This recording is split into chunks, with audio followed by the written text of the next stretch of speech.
Statue of Unity, Gandhi Circuit, heritage sites, weekend getaways, bird watching sites, art and craft, Buddhist tourism, wellness tourism, Indus Valley civilization, 1600 kilometre की coast line और India की 5th largest state, ऐसे है incredible India का Gujarat.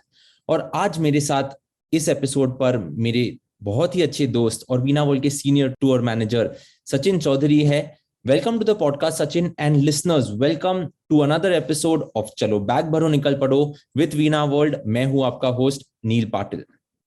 Welcome Sachin, बहुत अच्छा लगा आपको इधर देख के वीना वर्ल्ड के येलो टी शर्ट में। सचिन, आज हम गुजरात के बारे में बात करने वाले हैं और ऐसे ही एक अनोखे सर्किट के बारे में बात करने वाले हैं जो एक स्पिरिचुअल, एक हेरिटेज सर्किट माना जाता है। पर उसके पहले आपसे थोड़ा आपके बारे में जान लेते हैं। Sachin, welcome to the show, आपके बारे में बताइए। Sure Neel, thank you very much. सबसे पहले तो नील, आपको और हमारे सभी श्रोताओं को और दर्शकों को मेरा नमस्कार। और आज का जो दिन है वो बहुत ही ज्यादा अच्छा दिन है, क्योंकि आज है नवरात्र का प्रारंभ, घट स्थापना। तो आपको और सभी को नवरात्र की बहुत बहुत शुभकामनाएं। सबसे पहले तो मेरा नाम सचिन माधवराव चौधरी, और मैं रहने के लिए कलवात थाने में हूँ।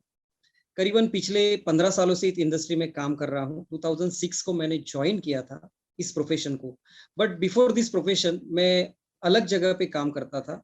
एक होता है ना कि आपका एक जो मूल स्वभाव होता है उसी के अकॉर्डिंग आपको जॉब जो है वो ज्यादा पसंद आता है। तो बचपन से ही थोड़ा एक जगह पे बैठ के कुछ काम करना मुझे अच्छा नहीं लगता था, और इसी वजह से before this tourism industry joining मैंने 2 साल में 6 से 7 जॉब बदली।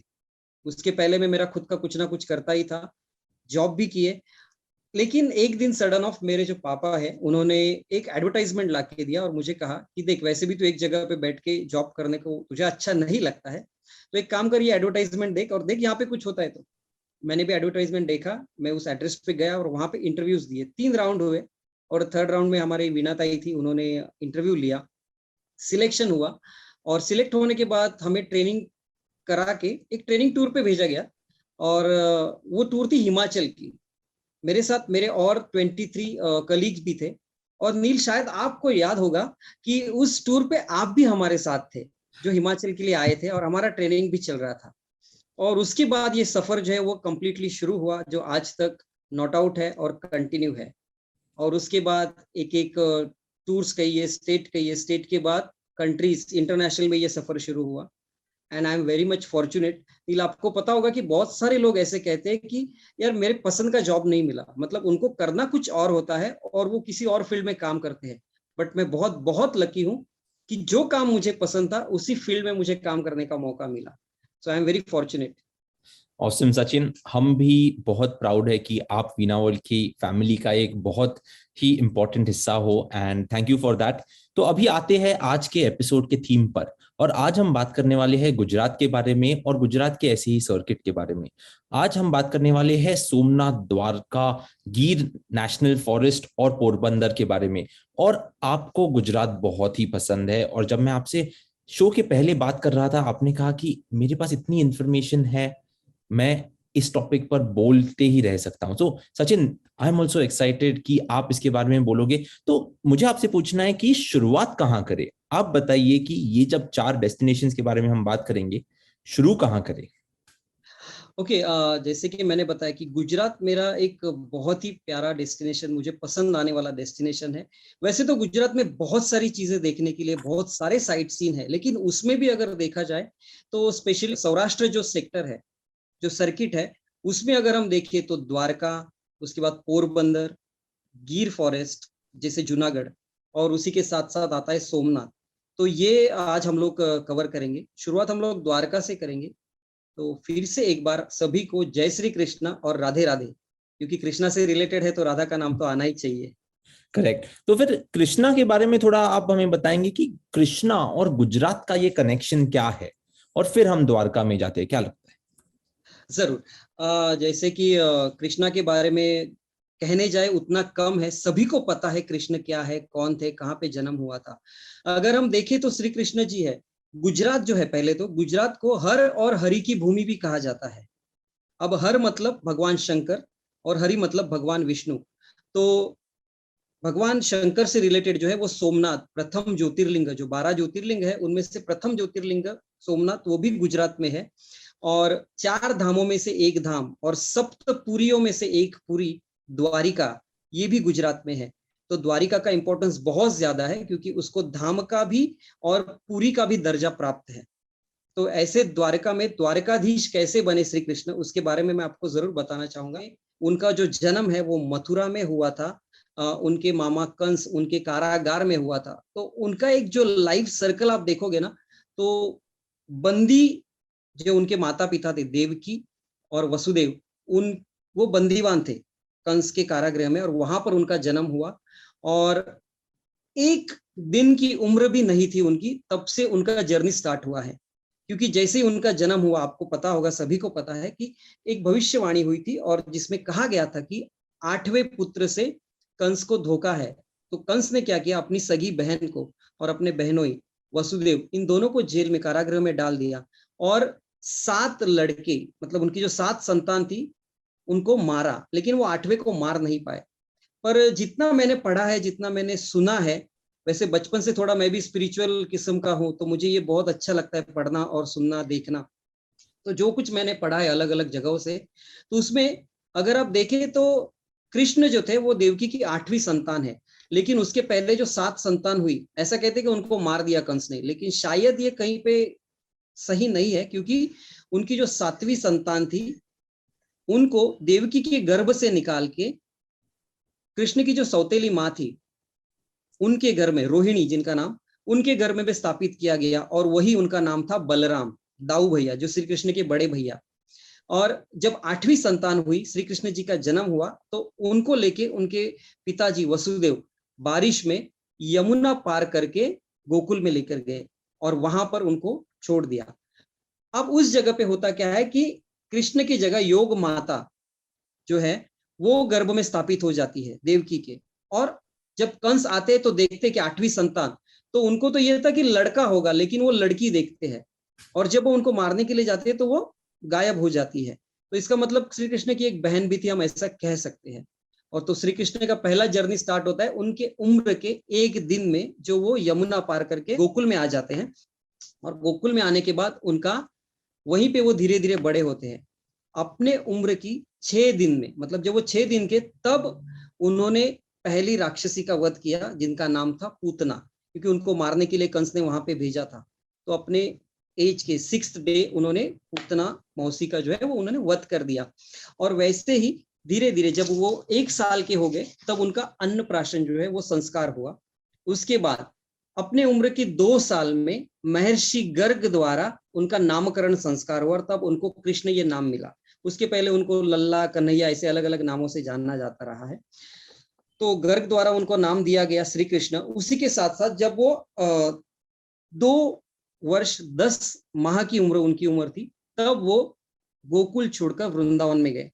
छोड़कर नहीं, मतलब वो सेकंड उनका ये था कि जो वहां से वो शिफ्ट हुए वृंदावन में। और वृंदावन में आपको पता है कि सभी गोपिका, राधा, वहां से उनकी मुलाकात हुई। और उसके बाद उन्होंने जितनी भी लीलाएं रची, रास लीला स्पेशली, रास लीला वहीं पे उन्होंने की। और रास लीला को ही आप गरबा कह सकते हैं। उसके बाद जब वो 5 साल के हुए, तो श्री कृष्ण यमुना के तट पे खेल रहे थे, किनारे पे खेल रहे थे अपने दोस्त के साथ, और वो जो गेंद है वो पानी में जाके गिरती है। और उस वक्त उन्होंने कालिया मर्दन भी वहां पे किया, तब वो 5 साल के थे।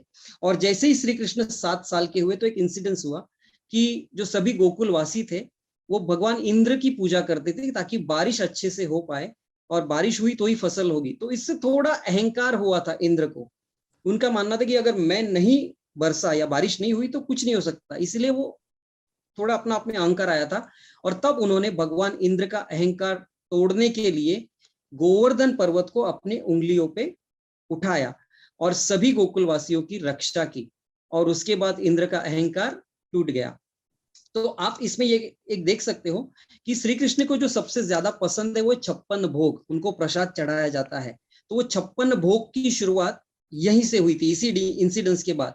क्योंकि 7 दिनों तक रात और दिन श्री कृष्ण ने गोवर्धन पर्वत को अपनी उंगली पे उठा के वो खड़े थे, ना उन्होंने कुछ खाया था ना कुछ पिया था, तो उपवास था। और 8वें दिन जब सब अच्छा हुआ, तो जो गोकुलवासी थे उनको ये रियलाइज हुआ कि श्री कृष्ण ने कुछ भी खाया पिया नहीं है, तब 8वें दिन उन्होंने श्री कृष्ण की पसंद की जितनी भी चीजें थी, 8 चीजें हर रोज, इसके हिसाब से 7 दिन के 56 भोग उन्होंने 8वें दिन श्री कृष्ण को दिए। और तब से लेकर ये प्रथा शुरू हुई कि 56 भोग का प्रसाद श्री कृष्ण को चढ़ाया जाता है। उसी के साथ हम आते हैं 10 साल की उम्र में। जब श्री कृष्ण 10 साल के हुए तो वो गोकुल छोड़कर मथुरा के लिए निकले। अब मथुरा के लिए उनको जाना था, उसके बाद वो कभी गोकुल में वापस नहीं आए। तो वृंदावन छोड़ के, गोकुल छोड़ के, सभी गोपियों को छोड़कर, राधा को छोड़कर वो मथुरा गए। और ऐसा कहते हैं कि उसके बाद राधा की और श्री कृष्ण की कभी भेंट नहीं हुई, सिर्फ एक बार वो मिले थे द्वारका में। तो सभी दुखी थे, सब रो रहे थे कि कृष्ण हमको छोड़ के जा रहे हैं। तो उस वक्त कृष्ण के साथ उनके एक मित्र थे जिनका नाम था उद्धव, जो अपने आप को बहुत ज्ञानी समझते थे। तो उनको भी बहुत अहंकार था अपने ज्ञान का। तो वो देख रहे थे सभी गोपियां रो रही है, सभी गोकुलवासी रो रहे हैं, राधा रो रही है कि अब कृष्ण। तो वो थोड़ा कृष्ण को कहते कोई बात नहीं, कोई बात नहीं, आप जाइए, मैं इनको समझाता हूँ, क्योंकि उनको अपने ज्ञान पे बहुत गर्व था। तो श्री कृष्ण को पता चला, श्री कृष्ण ने कहा कि ठीक है, जाओ भैया, आप भी जाओ और आप उनका सांत्वन करके आइए। लेकिन श्री कृष्ण उस वक्त थोड़े मुस्कुराते हैं, क्योंकि उनको पता था कि इनको गर्व हुआ है और इनका गर्व हरण करना है। तो एक 4 लाइनें मैं कहना चाहूंगा जो मैंने पढ़ी थी कहीं पे, कि उस मुस्कुराहट के पीछे श्री कृष्ण की क्या भावना रही होगी उद्धव के प्रति। क्योंकि श्री कृष्ण जा रहे थे, वो यमुना का घाट था, सभी वन, सभी गोपियां रो रही थी।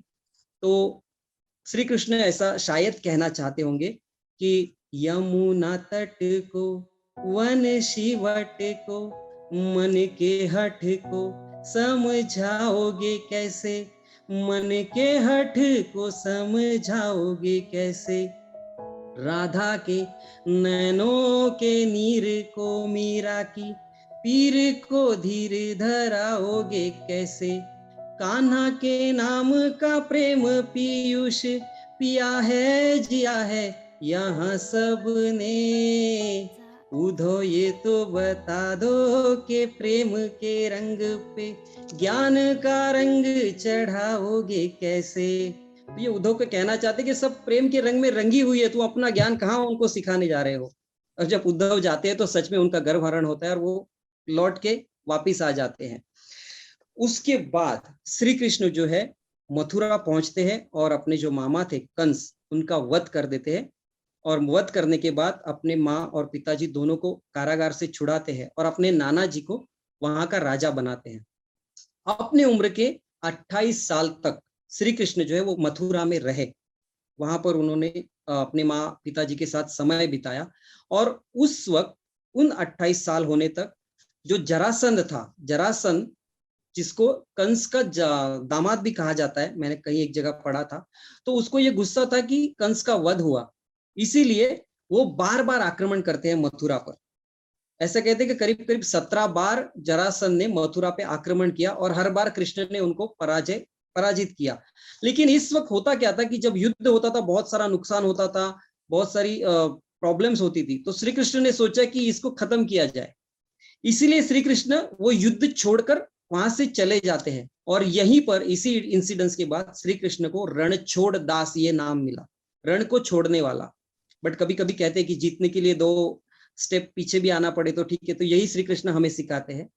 और यहाँ से श्री कृष्ण अपने आप के लिए एक सुरक्षित स्थान ढूंढ रहे थे, जहां पे वो भी सुरक्षित रह सके और सभी गोकुलवासी या मथुरावासी वो भी सुरक्षित रह सके।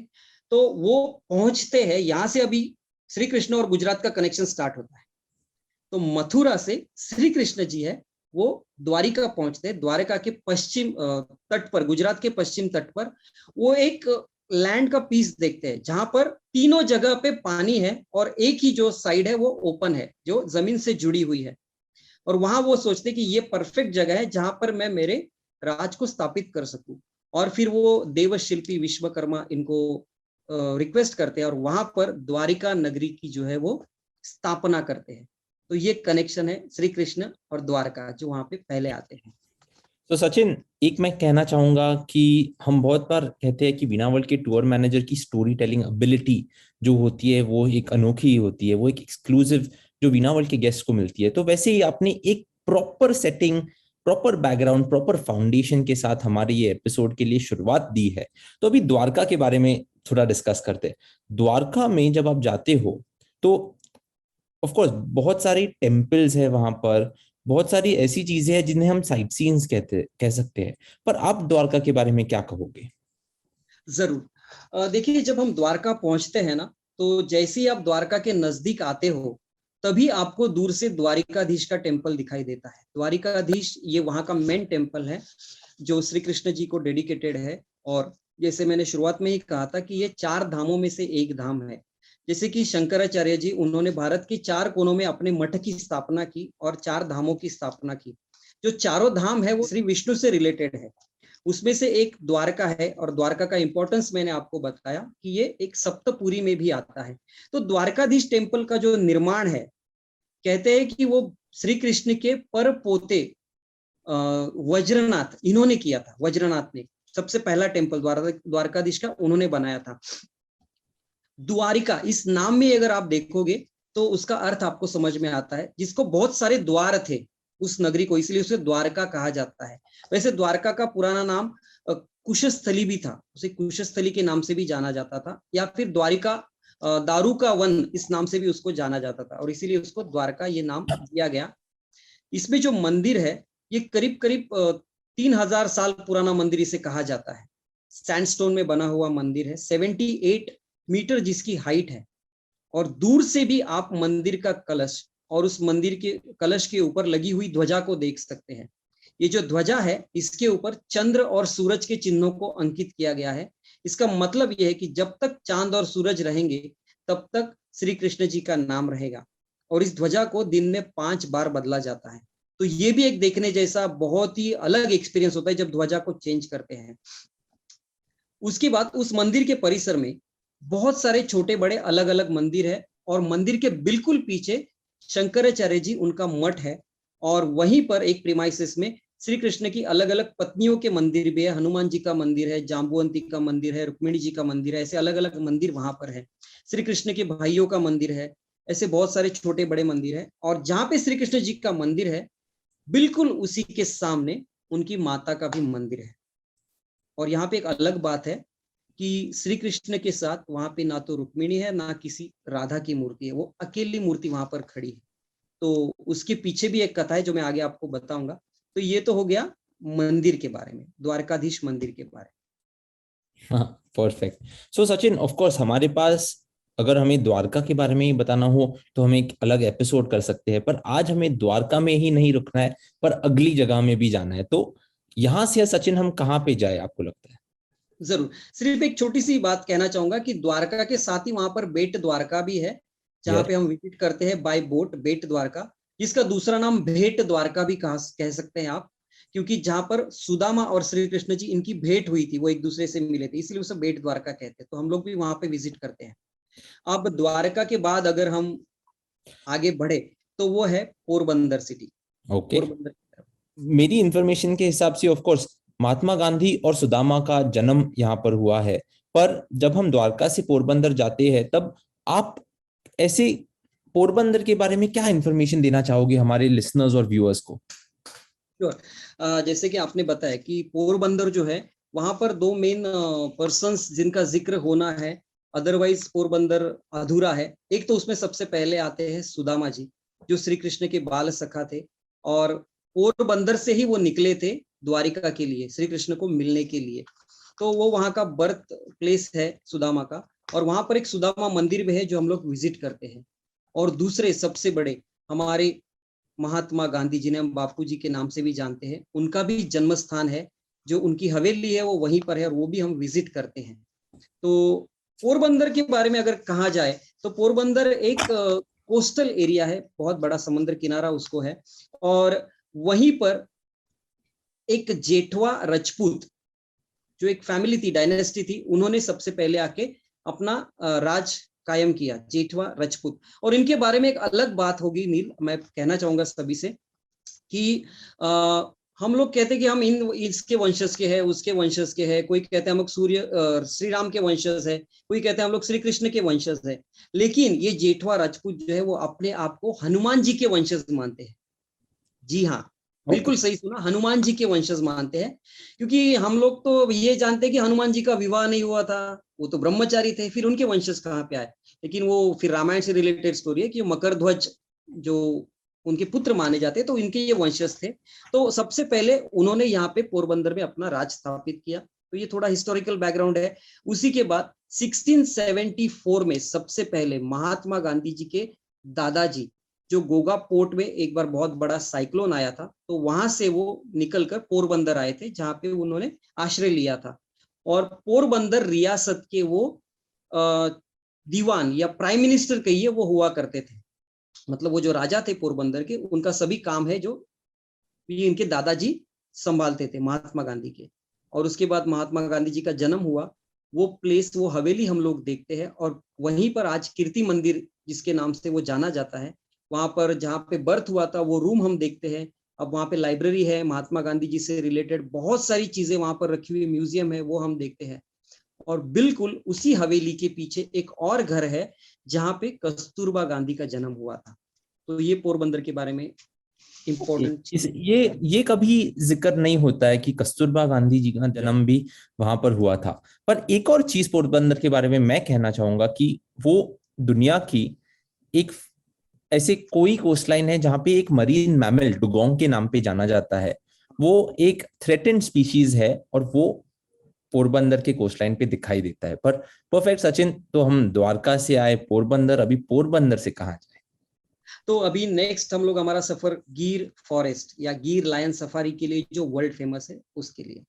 आई थिंक ये सीजन भी फॉरेस्ट या सफारीज पे जाने का आ रहा है। हम अक्टूबर में हैं अभी, जल्दी ही ऐसे कहा जाता है कि अक्टूबर से जो मे बी अप्रैल या मई तक का समय होता है वो बेस्ट होता है सफारीज के बारे में। पर मैं तो इसके बारे में थोड़ा बताऊंगा ही, पर अभी आप बात कर रहे हो गिर फॉरेस्ट और वाइल्ड लाइफ सैंक्चुरी के बारे में, जो 1965 में एस्टैब्लिश हुए according to my information. Sachin, आप मुझे करेक्ट भी कर सकते हो। और वो 1412 स्क्वायर मीटर्स में है, जिसमें से 258 square metres fully protected as a national park है, एंड 1153 स्क्वायर मीटर्स ये एक वाइल्ड लाइफ सैंक्चुरी है। पर गिर, हमारे भारत में बहुत सारे नेशनल पार्क्स है, बहुत सारी वाइल्ड लाइफ सैंक्चुरीज है, गिर किसके लिए फेमस है? ओके, सो नील, आपने जो कहा वो बिल्कुल सही है। गिर एक एक्चुअली नेचुरल फॉरेस्ट है और बहुत बड़ा है, जिसमें कुछ पार्ट जो है तो वो रिजर्व किया गया है। और गिर पूरे वर्ल्ड में फेमस है बिकॉज ऑफ लायन सेंचुरी, और that is the only place जहां पर एशियाटिक लायन है। गिर फॉरेस्ट में, हमारे इंडिया में एक ही जगह है पूरी दुनिया में जहां पे एशियाटिक लायन है, क्योंकि अफ्रीकन लायन अलग होते हैं, एशियाटिक लायन अलग होते हैं। अभी दोनों में एक बेसिक डिफरेंस ये है कि जो एशियाटिक लायन होते हैं उनके गर्दन का नीचे का जो हिस्सा होता है, वो जैसे आप कहते हैं ना कि बहुत नरम होता है, सॉफ्ट होता है, जिनकी वजह से उनकी जो स्किन है वो आपको दिखती है हिलते हुए, जैसे रिंकल्स आ जाते हैं अपनी बॉडी के ऊपर, तो वो जो स्किन होती है वो लूज होती है ना, उसी तरह का वो होता है, और ये मेन डिफरेंस है। और पूरे वर्ल्ड में एशियाटिक लायन सिर्फ उसी जगह पर है जो बचे हुए हैं अभी, और उसे देखने के लिए हम लोग जाते हैं।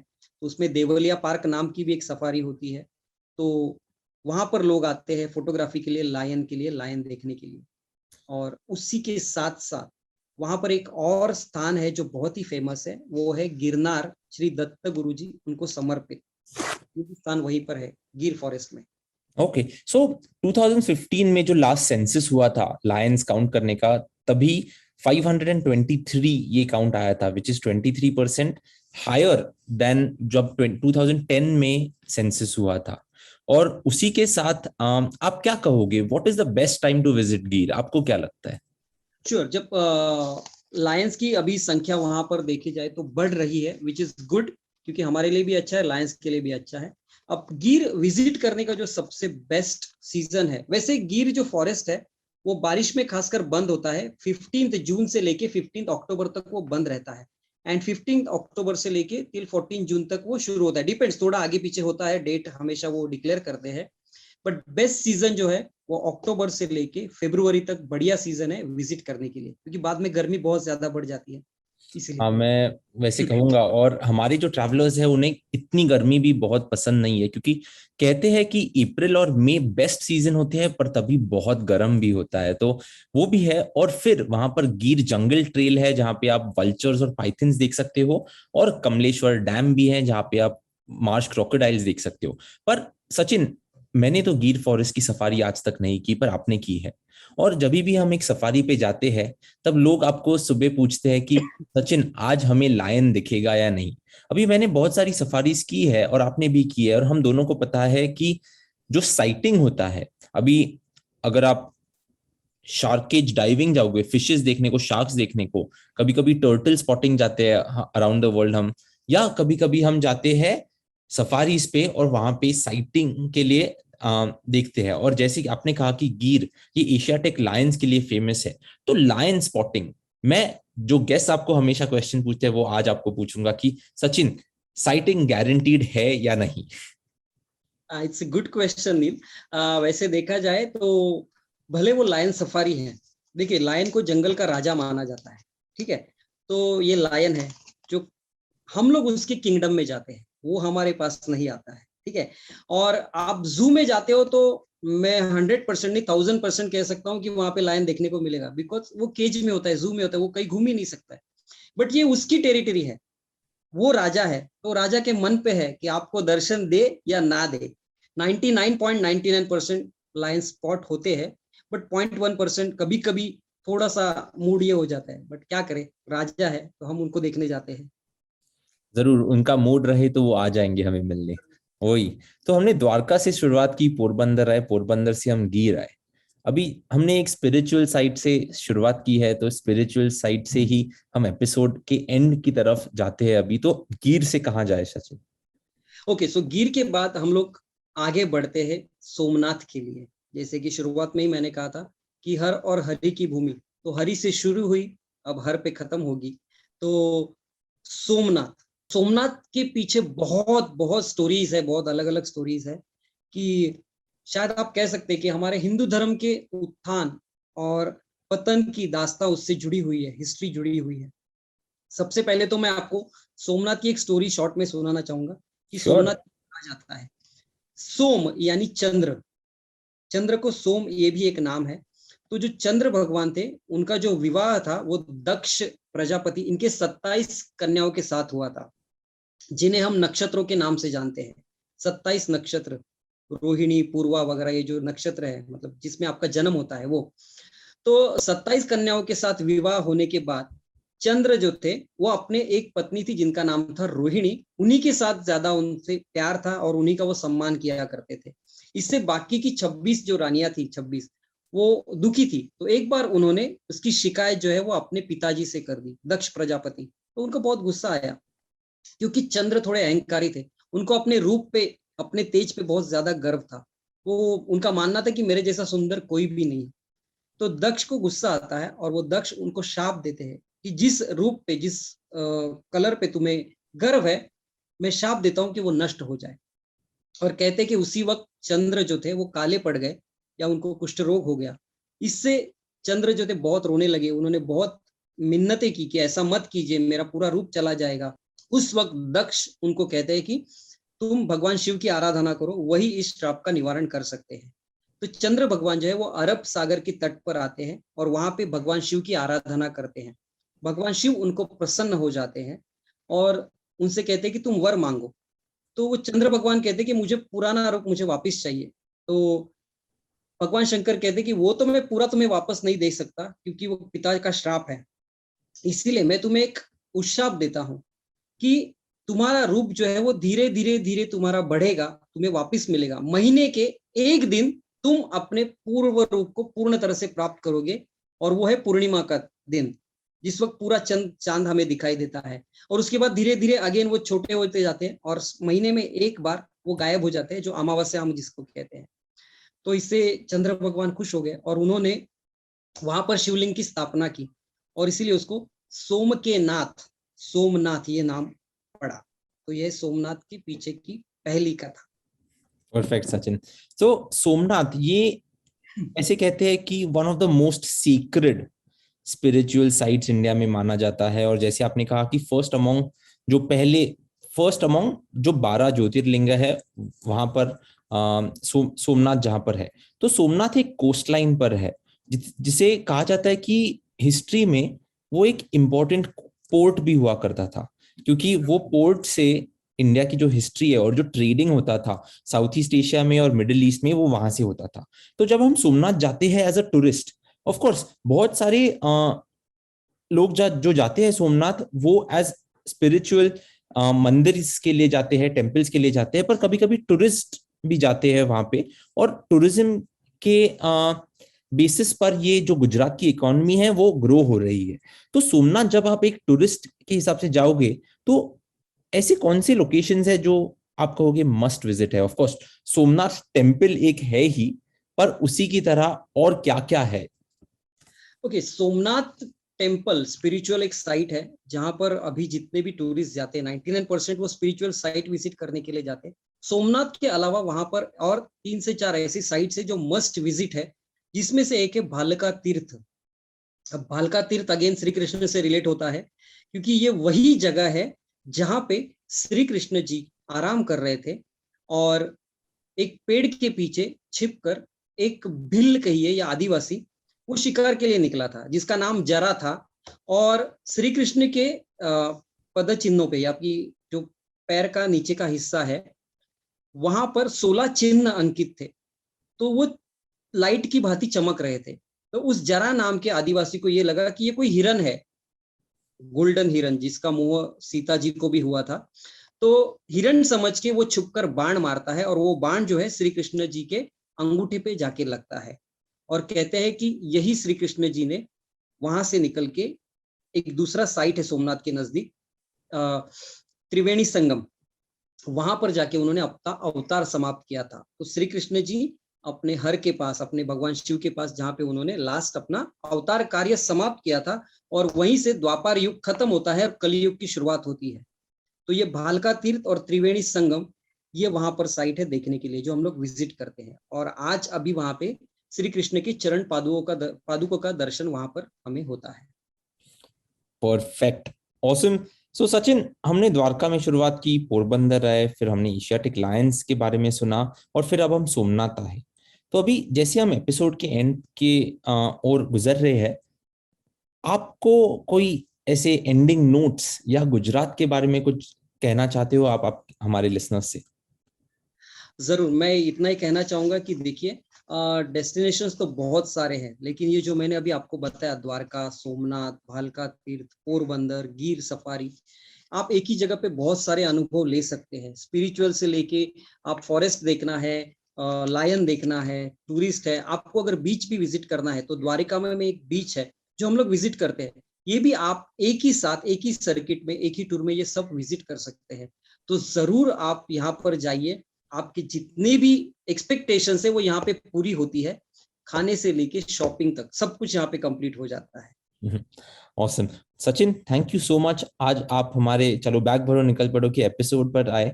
आपकी जो स्टोरी टेलिंग एबिलिटी है वो मुझे बहुत पसंद है। और मुझे याद है जब हम कॉर्पोरेट ऑफिस में टूर मैनेजर ट्रेनिंग्स करते थे, तभी हम एक एक डेस्टिनेशन लेके उसके बारे में 5 मिनट, 10 मिनट, 15 मिनट बात करने की जो ट्रेनिंग्स करते थे, उसमें आप बहुत ही अच्छी तरह स्टैंड आउट होते हो।